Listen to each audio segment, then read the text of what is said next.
Hello everyone and welcome to episode 58, a podcast of Five Rings, your source of enlightenment in the realm of video games, tabletop, anime, film, and tech. Each episode of Podcast of Five Rings releases Monday mornings on iTunes and SoundCloud, and topic by topic day by day on YouTube, with the full video releasing on Friday. Catch updates about the podcast or for other news, give us a follow on your social media platform of choice, listed in the description below. I'm your host, GM, and overseer of Podcast of Five Rings, Obsidian, joined tonight by the wall that will not fall, Tetsuo. Hello.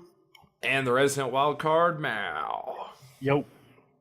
As we have been talking about offhandedly, Meta's wedding's coming up, so he's probably busy with that stuff. Could not make it. I'd be surprised to see him at all this month. Yeah, he's less than 2 weeks away. I think a week from tomorrow. Yes. His wedding. So I do not think he'll be on the next two episodes. Maybe the one after that as well, if I had to guess. We had a pretty good, long, nice discussion about L5R last week. I think we're covered on L5R for a while, right? That was also all of Meta's topics for the month. Oh yeah, there we go. So it balances out, right? It all makes up for it. See, we could have split that. The original plan was really to split that all up over a month, like do two clans. Hell, you could have done each clan, probably, just about. Yeah, probably for like a 15-minute topic. Sure. Almost, yeah. Yeah. But anywho. But yeah, he's busy. We won't have monthly mod for July either. We'll pick that back up in August. I think we decide we're going to play Final Fantasy role-playing game, which is the Pathfinder. Yeah, Pathfinder Final rules. Fantasy. So that'll be fun. I'm looking forward to that. And what all have you guys been doing this week? Oh. On your 4th of July week? Yeah, randomly had off yesterday, and Yeah. I do not like having Wednesday off, by the way. no, It sucks. It feels because like you feel weird taking 2 days off. Yeah. Like to make a not long weekend. Yeah, for real. And it's just like having 2 Mondays during the week. Yeah, I had the existential today dread felt just like a Monday. like all day yesterday. Yeah, and basically no one's at work this week at our place. The person who like checks packages in, she's related to one of the owners. They always have vacation at this time of year. And she's been gone, and there have been like 100 packages every day. No. That come in where we have to like double count the inventory to make sure it's all right before it gets screen printed and stuff. So it's been a fun week, and it's been like over 90 degrees every day, and it's like 100 out in the warehouse. So it's been an interesting, long, miserable week. Yeah. So Lame. yeah, but I have another story to tell, which I forgot to tell last week. Maybe I should tell it here. I briefly mentioned it in Discord, and I think everyone was asleep. So, I think it was last Friday, or maybe it was this past Friday. I don't remember. But on Facebook in a group I'm in, I randomly see a guy, hurry up and get Joy-Con, the pink and green ones. Oh yeah, I saw you mention. Yeah, this. Walmart has mispriced them. They're $25. These things retail for $80. So I scroll by it, and I'm like, okay, that's neat. I was like, it's probably hours ago. They're probably all sold out. And I was like, you know what? That's worth double checking. So I scroll back up, and the guy posted like 3 minutes ago. And he posted a link to the one site that keeps track of what SKUs are in stock at stores. So, of course, everyone had them. So I go to the Walmart that's like 10 minutes from me. Apparently people have been calling this like Judge Dredd 55-year-old guy working in electronics at Walmart, and I get there and I'm looking at it trying to match the SKU up, and it says $80 on the thing, so on the price tag. So I'm like, okay, I at least need to get him to take it out and scan it and make sure.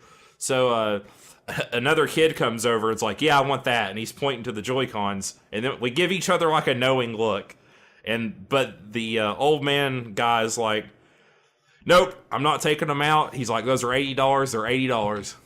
He was like, well, can you take it out and scan it? Because it's supposed to be $25. It's on sale. He just said it was on sale. And the guy's like, nope, I've already took it out and scanned it. I've had like 3 people call and ask about it. He's like, I'm not doing it. It's like the time a few years ago when the kayaks were randomly scanning up for $4. He's like, that's not. He's like, you put it in the card, it transitions over, and you can't do it online. I was like, we were just like, okay. And then I talked to the kid who was there too. He's like, you follow Wario64 on Twitter. He tweets out all the deals. This is where I found out about it.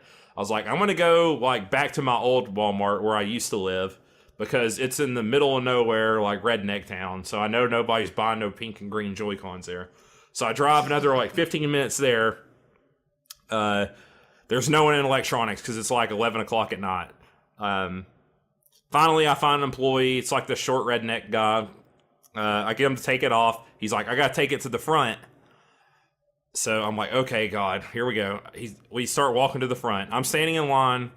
I'm behind one person trying to buy beef jerky. The cashier is, I think, methed out of her mind because all she's saying is, I can't find my phone. Do you know where my phone is? And she's like turning around in circles. The random redneck guy trying to buy beef jerky's like hitting on her, and I'm just trying to move the line. I'm like, I gotta get out of here. I hear people start calling over the intercom saying, electronics, you have a call on line 1, then line 2 like a minute later. She's like, where's my phone? And he's like trying to hand her a $5 bill and she can't like function. It takes literally like 5 minutes for that guy to check out. So I'm like, the guy brought up the item here. It's the Nintendo thing. She's like, do you see my phone? I was like, I don't know where your phone is. I'm like, but he brought the Nintendo thing up here. Can you scan it for me? And she's like, what? And she's like turning around and stuff. And then she finally's like, what do you got? I was like, the Nintendo thing. She's like, Nintendo, what's that? I was like, the red box. It's the little red box there. People are calling. The redneck guy's probably like, why is everyone asking about these? Is something wrong? And I also wanted to get out of there before like the Walmart thing corrects itself. So I'm like, come on. She scans it. It rings up for the $25. I put my card in. She doesn't push the little button so I can go. Then she's like, you want this $2 replacement plan? No. Are you sure you don't want it? No. It's only $2. Just get it. I was like, I don't want it. I was like, if the Joy-Con, I was like, if they break, then I'll fix it myself, is what I told her. I have no clue how to fix these things. I mean, to be fair, though, you were already getting it for quite the deal. You could have gotten the $2 just to expedite Yeah, but I don't want to deal with it. I know. And it's $2. It's only $2, but it's $2. And I just want to get out of there. So, and she would have known how to do it anyways, because she was methed out of her mind. So, I get it and get out. And then by the time I get back home, literally all of them in the city are gone. Oh, wow. So I barely get out with my Joy-Cons. And that's my Joy-Con story. Nice. Quite a joyful conning of Walmart. Yeah, exactly. That was So, the shoehorn.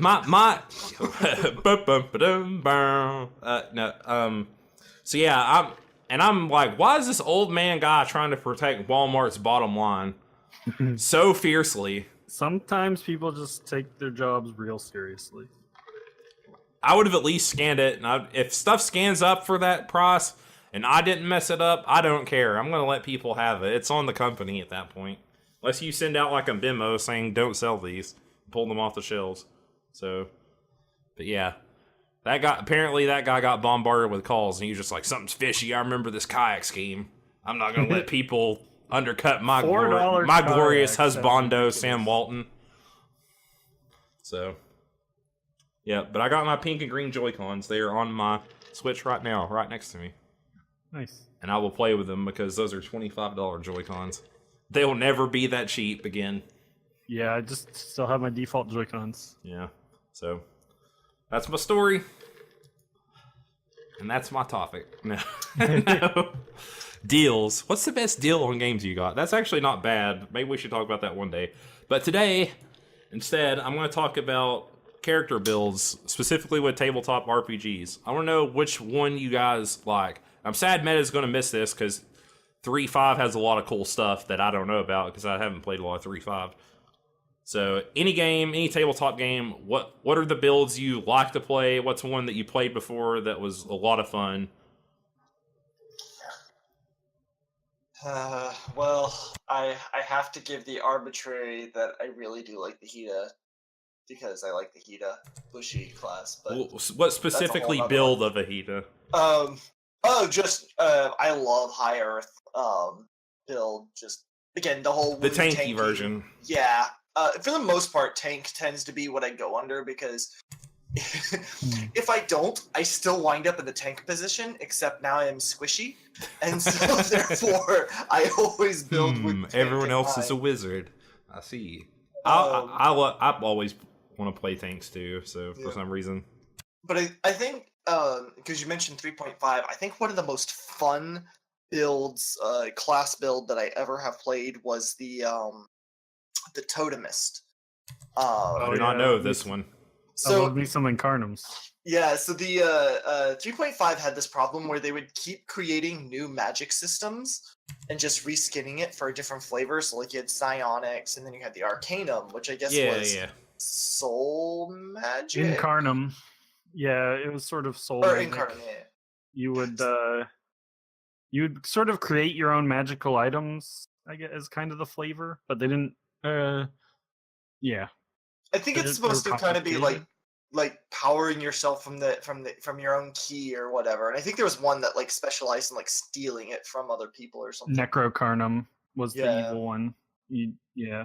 That But sounds the, like a death metal band name.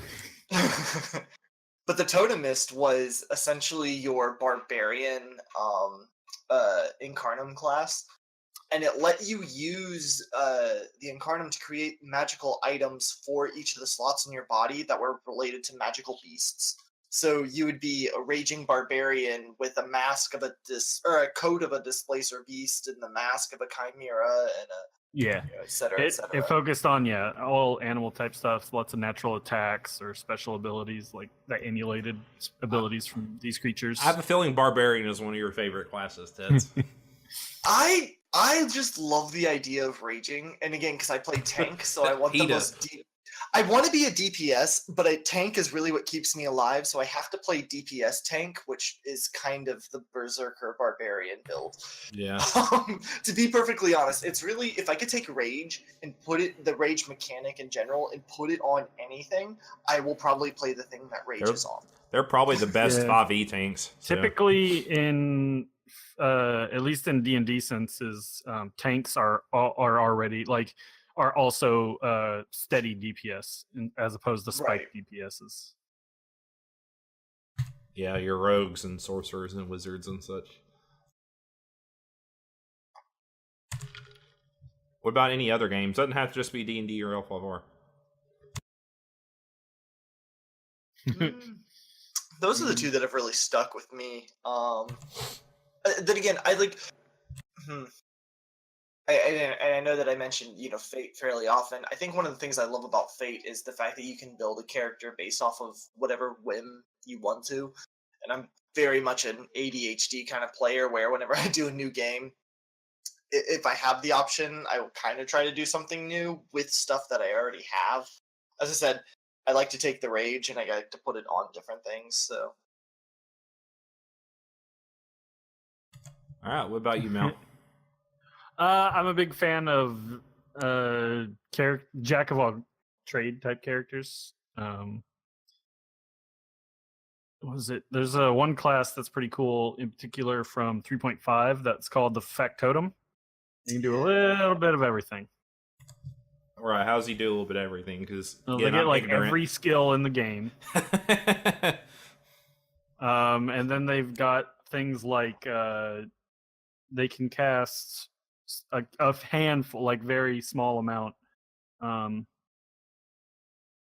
of spells per day, and let's see. It's been a while since I've actually taken a look.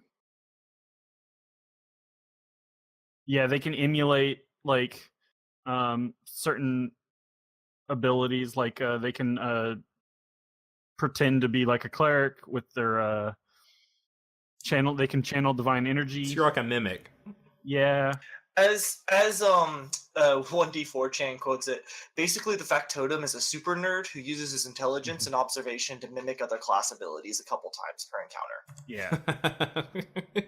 You get trap finding. That's pretty cool, actually. Yeah, they can pretend to have sneak attack. They have a little pool of inspiration, they call it. Yeah, you can spend the inspiration to do things that you normally would be with another class. And then there's a prestige class called the Chameleon that lets you pretend to be other classes, basically. You choose like a focus each day, sort of like the medium in Pathfinder that meta was, where you choose a spirit, except not terrible. But I mean, a lot of the aspects are terrible. What's really nice is eventually you can do 2 at once, so you can have cleric and arcane magic up to 6 level spells. Oh, that sounds really good. Yeah. But my true, which also lets me play my true favorite, which is a Gish, which is spellcasters that are also good in melee. Yup. Which I think it just appeals to the same thing of being able to do multiple things, depending on how I feel, I guess.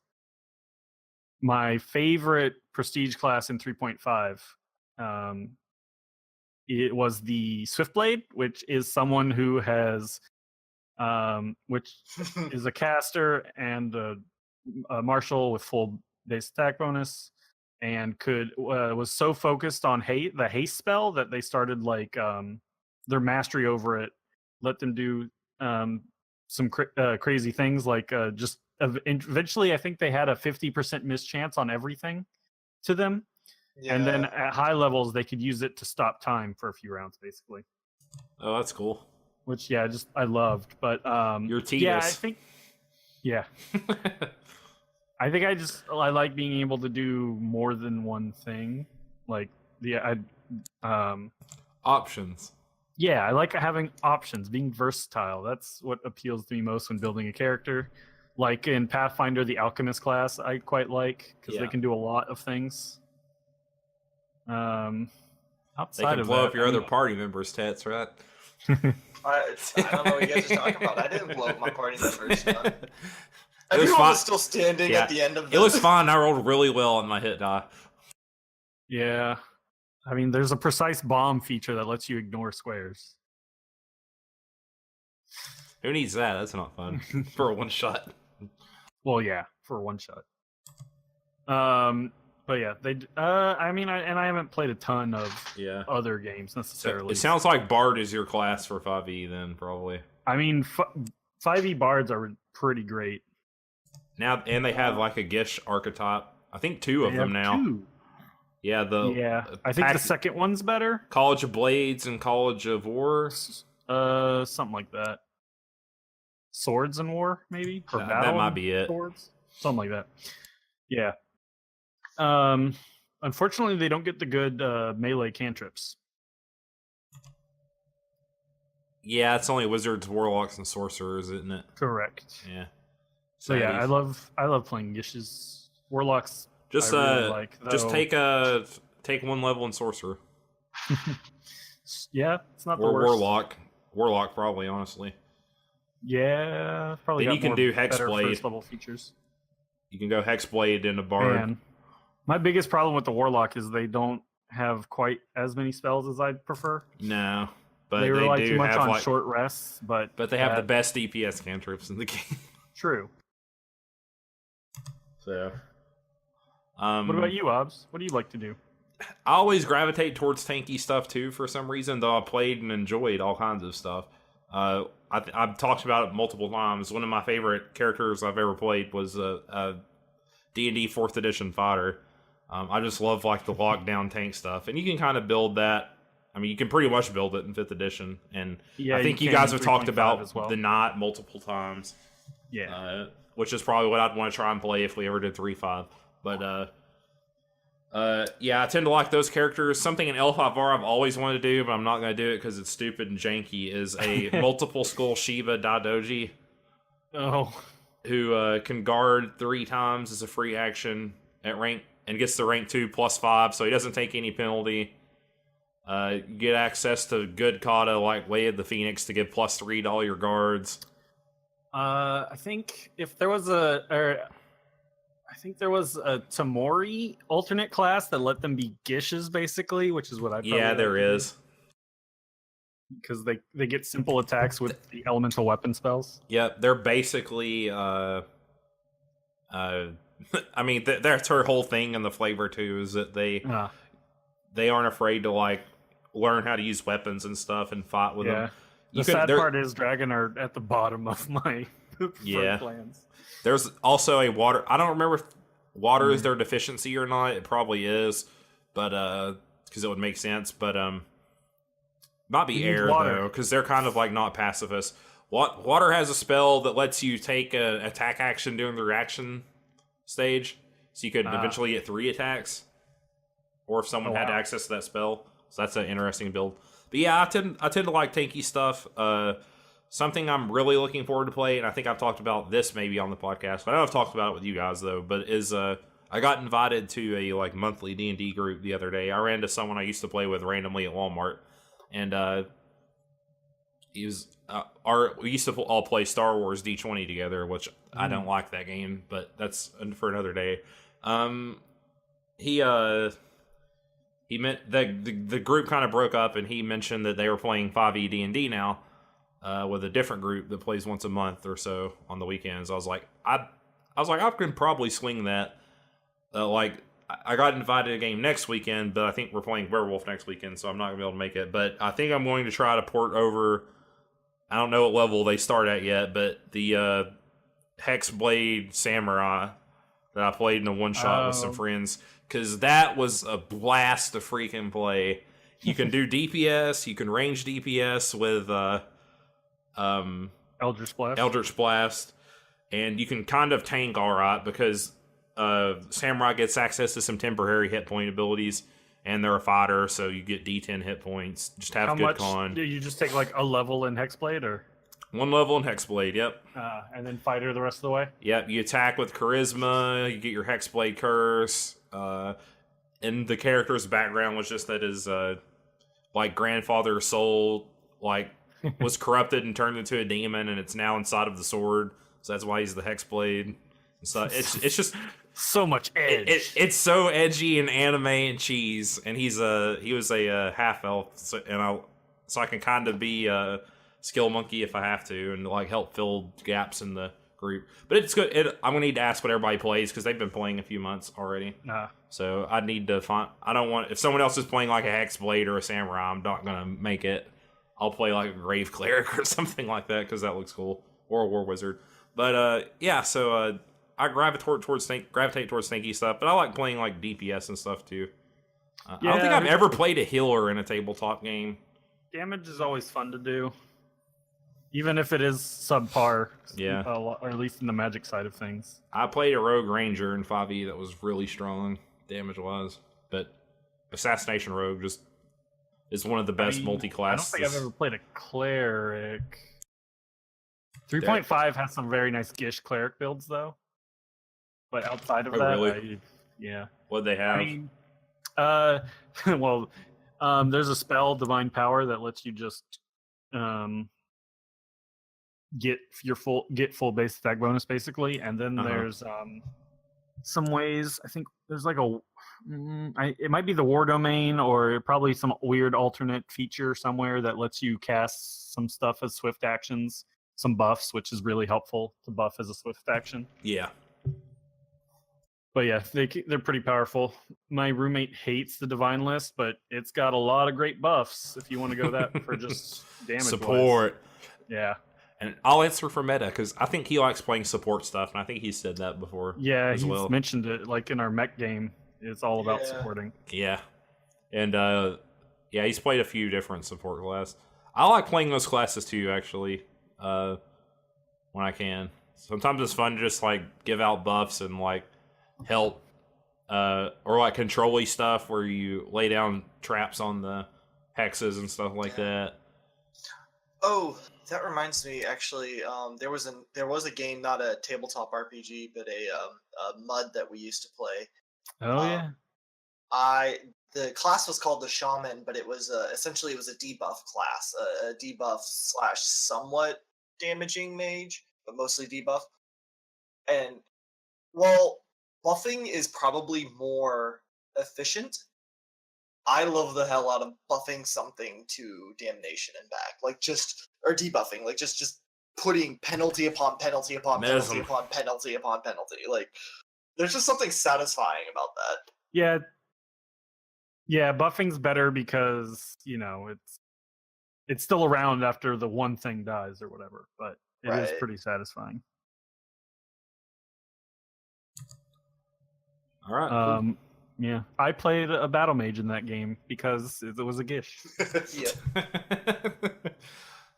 Can we just what does GISH stand for again? It's a I have no idea. It's short for Gishaki, Gish. Oh, that oh, makes it was the sense. bill Yeah. Githyanki The two- or whatever. Yeah. No, Well, the- no, the two it was a races. it was a race in 3.5. The Gith and Gish, they're still. They were in the Unearthed Arcana for this month or last month in 5e. For some Yeah. reason, I thought it was a anagram or whatever it's called. No. Yeah, it was the they were like the first race that you really saw being able to do both magic and melee together. So maybe it was the second edition thing when they came about.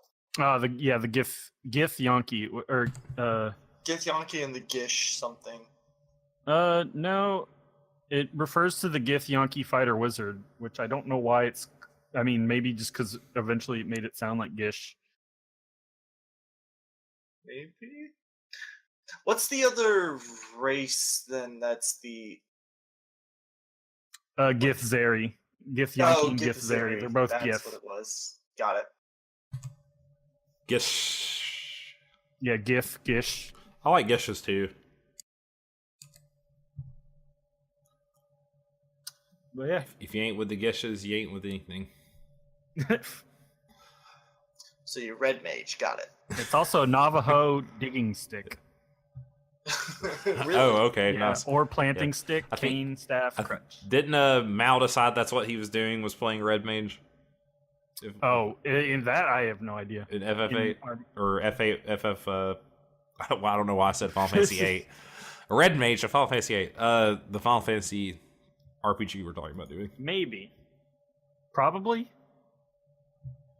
If they do, I don't remember what the class does, but I mean, they I would cast feel like they magic gish. and attack things. Yeah, I mean, they actually do more than a typical gish because they get They can heal light too, and right? dark magic. Yeah, they can do it all. Yeah, that seems really good. Yep. I also love the idea of the free blade class, but it's complicated. Yeah. I might roll up another random character Or free- GM what is it called? PC if I run. Freelancer. That's Oh yeah, where you're the Final Fantasy 5 class basically. You just basically pick and choose your abilities, Mm-hmm. but yeah, at a premium cost, basically.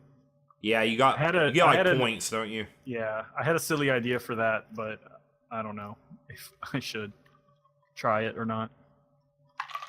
We'll see. We got a month to work all our stuff Yeah. out. So